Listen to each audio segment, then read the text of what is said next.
Assalamualaikum warahmatullahi wabarakatuh. Alhamdulillah bertemu kembali ya dalam mata pelajaran akidah akhlak. Semoga hari ini kita bisa mendapatkan ilmu yang manfaat dan barokah. Untuk itulah marilah pada pagi hari ini mengawali pelajaran kita membaca basmalah terlebih dahulu. Bismillahirrahmanirrahim. Anak-anak, materi kita kali ini adalah tentang adab membaca Al-Quran dan berdoa. Sebagai seorang muslim, tentunya kita harus rajin untuk membaca Al-Quran, juga berdoa kepada Allah, agar hidup kita selalu diberi rahmat oleh Allah. Nah, di dalam membaca Al-Quran kita harus menjaga adab dalam membaca Al-Quran dan dalam berdoa, agar bacaan kita bernilai ibadah dan diterima oleh Allah. Nah, apa saja adab di dalam membaca Al-Quran? Oke, yang pertama kita akan membahas tentang adab membaca Al-Quran. Anak-anak bisa membuka bukunya ya, mulai halaman 40. Adab membaca Al-Quran antara lain yang pertama yaitu berwudu. Anak-anak, sebelum membaca Al-Quran kita dianjurkan atau disunahkan untuk berwudu terlebih dahulu. Kenapa? Karena Al-Quran yang kita baca itu adalah merupakan kalamullah, firman Allah, kitab sucinya Allah. Maka untuk membacanya pun tentunya kita harus menjaga kesucian kita, yaitu dengan berwudu terlebih dahulu. Yang kedua yaitu kita dalam mengambil atau memegang Al-Quran hendaknya dengan tangan kanan sebagai penghormatan kita terhadap Al-Quran yang mulia, Al-Quran yang agung. Maka kita harus memperlakukannya dengan baik, jangan memegang atau mengambil Al-Quran itu sekenanya aja. Kita harus memegang, mengambil dengan memakai tangan kanan.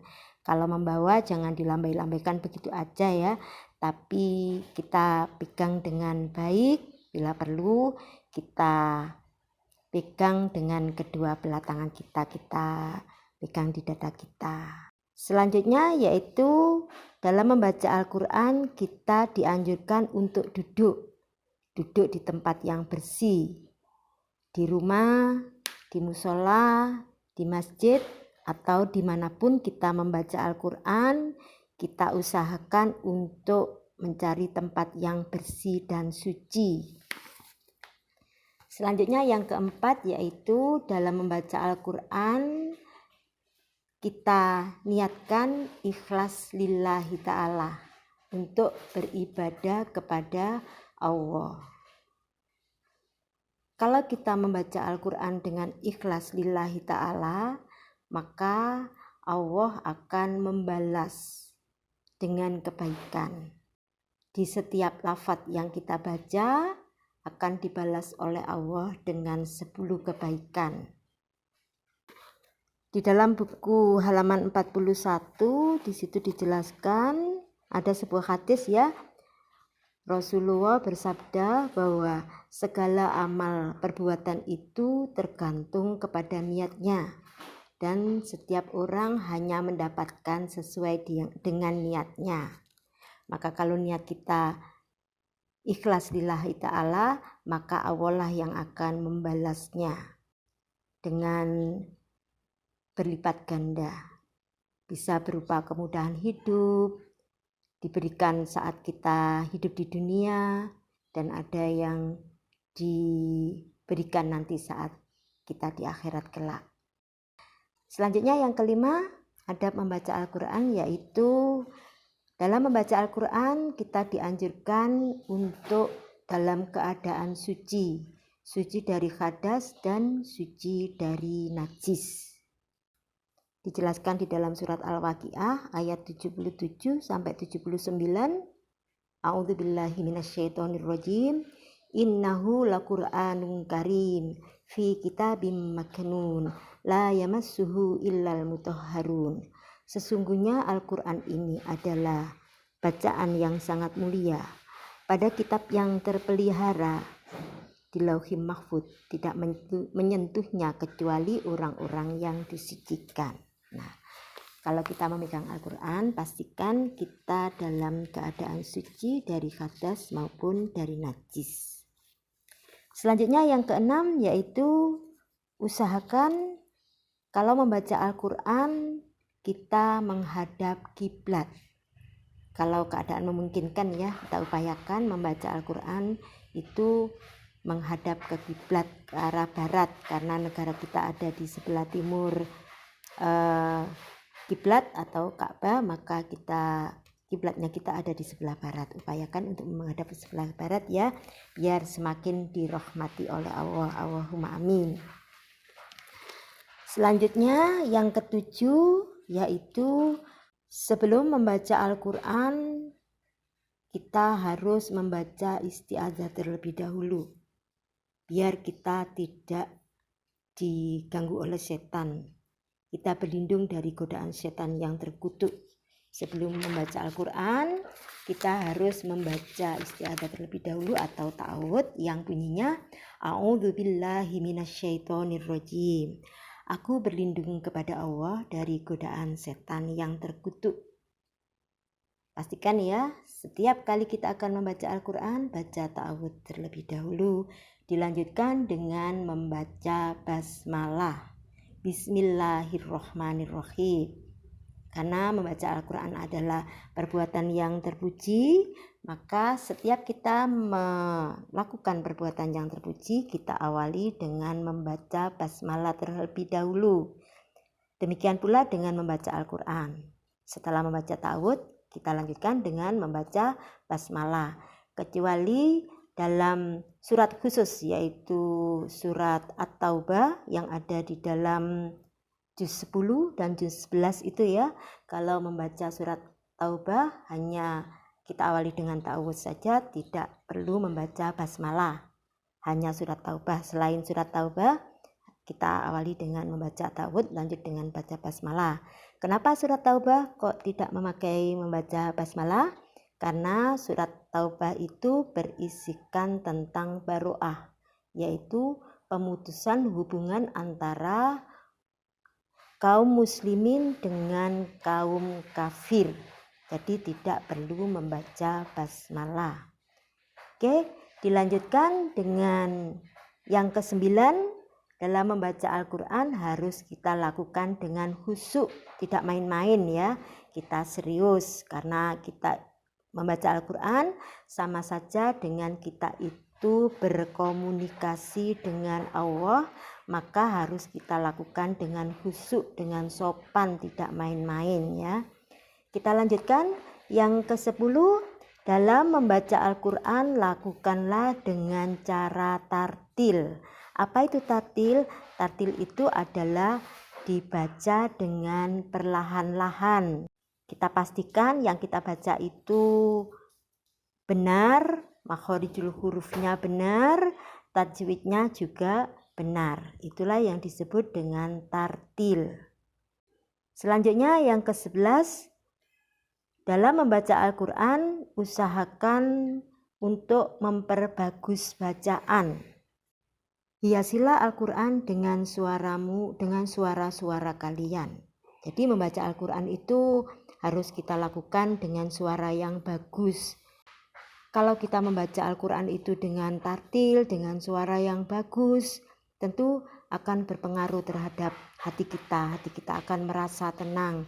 Bukan hanya kita yang membaca, orang yang mendengar pun apabila kita membacanya itu dengan tartil dan dengan suara yang bagus, orang yang membaca juga akan merasa senang, hatinya akan merasa tentram, ikut merasa damai. Selanjutnya, adab dalam membaca Al-Quran yaitu kita pandai untuk memilih waktu yang tepat.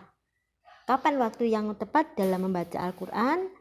Yang paling utama waktu kita untuk membaca Al-Quran itu adalah di malam hari.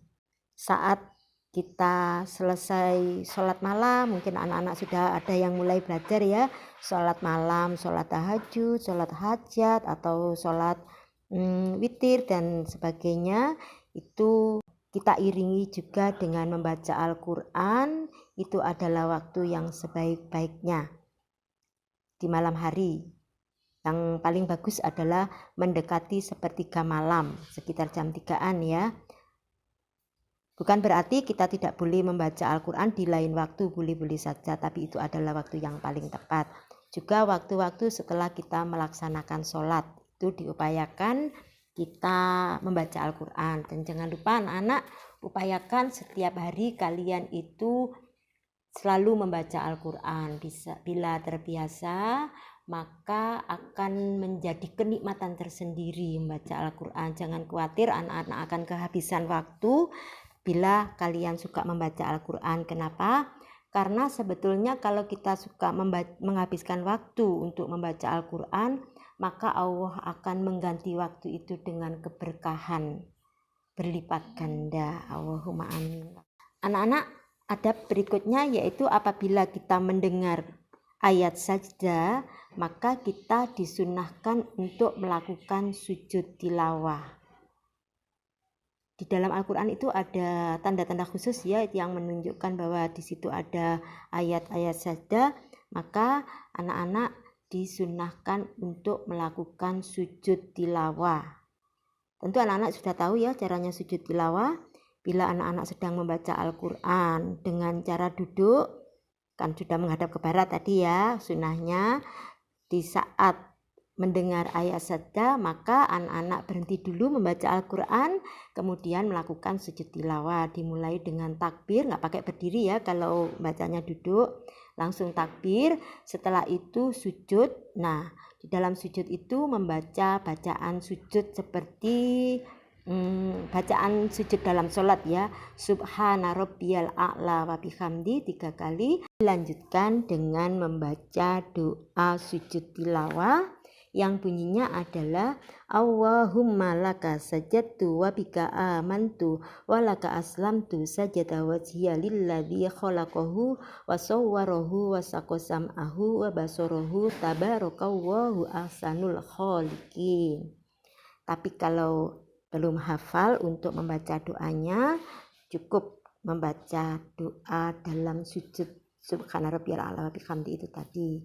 Tapi kalau bisa akan lebih afdol bila dilanjutkan dengan membaca doa sujud tilawah seperti yang Ibu baca tadi. Oke. Dilanjutkan yang ke-14. Adab membaca Al-Quran yang ke-14 adalah kita bertadabbur terhadap ayat-ayat Al-Quran. Apa itu bertadabbur? Bertadabbur itu adalah kita mencermati, kita mempelajari atau mengenal lebih dalam lagi terhadap ayat-ayat Al-Quran yang sedang dibaca. Ada pepatah, kalau tak kenal maka tak sayang, semakin kenal maka semakin sayang. Demikian pula dengan Al-Quran. Kalau kita sudah mengenal Al-Quran dengan baik, tentu kita akan semakin suka untuk membaca Al-Quran. Oke, kita lanjutkan yang ke-15. Bila perlu, apabila kita mendapati ayat-ayat tentang kesedihan, tentang siksa, tentang peringatan dan lain sebagainya, maka kita berusaha untuk membacanya dengan terharu ya. Bila perlu kita dengan menangis. Mungkin anak-anak pernah mendengar murotal itu ya, orang-orang yang sedang membaca Al-Quran itu ada yang sampai menangis kalau sudah sampai tentang peringatan tentang siksa neraka, tentang siksa kubur dan lain sebagainya. Itu ada yang sampai menangis. Mungkin anak-anak bisa mengupayakan ya, bila bertemu dengan ayat-ayat yang membuat kita sedih, upayakan untuk terharu sampai menangis. Selanjutnya yang ke-16 adalah kita memelankan suara ketika ada orang yang berdoa atau orang yang sholat. Kadang kan kita membaca Al-Quran itu di tempat-tempat, di masjid, di musola atau di tempat-tempat umum, kita sedang bersama dengan orang-orang yang sedang berdoa atau orang yang sedang sholat, maka biar tidak mengganggu orang tersebut, dan saat kita membaca Al-Quran kita harus melakukan dengan suara yang pelan, cukup kita bisa mendengarkan sendiri di telinga kita, tidak perlu sampai keras-keras karena akan mengganggu orang lain. Selanjutnya yang ke-17 adab dalam membaca Al-Quran, yaitu berdoa ketika kita selesai membaca Al-Quran atau kita khatam dalam membaca Al-Quran dengan doa-doa kebaikan. Tentu anak-anak sudah diajarkan ya di sekolah, di ngaji-ngaji, selesai membaca Al-Quran kita lanjutkan dengan membaca doa. Yang ke-18 yaitu kalau sudah selesai membaca Al-Quran, maka letakkanlah Al-Quran di tempat yang layak dan letakkan dalam keadaan tertutup, jangan asal ditaruh apa istilahnya ya, gemeledak ke bahasa Jawa itu. Jangan ditaruh sembarangan ya, ditaruh di tempat yang layak, yang bagus, dan jangan lupa ditutup terlebih dahulu sebagai hormat kita terhadap kitab sucinya Allah. Jangan menaruh sembarangan. Oke anak-anak, itu tadi adalah pembahasan kita tentang adab dalam membaca Al-Quran. Kalau kita membaca Al-Quran, kita lakukan dengan adab, semoga tentu Allah akan memberikan rahmat kita karena kita telah membaca Al-Quran dengan adab yang baik dan benar. Mudah-mudahan pembahasan kita tadi itu bisa menjadikan ilmu yang manfaat, yang barokah, diingat-ingat saat kita membaca Al-Quran. Apa yang harus kita lakukan anak-anak sudah tahu ya. Oke, marilah kita akhiri perjumpaan kita, pelajaran kita hari ini dengan membaca hamdalah. Alhamdulillahirabbil alamin. Baiklah anak-anak, ya yuk pamit dulu. Assalamualaikum warahmatullahi wabarakatuh.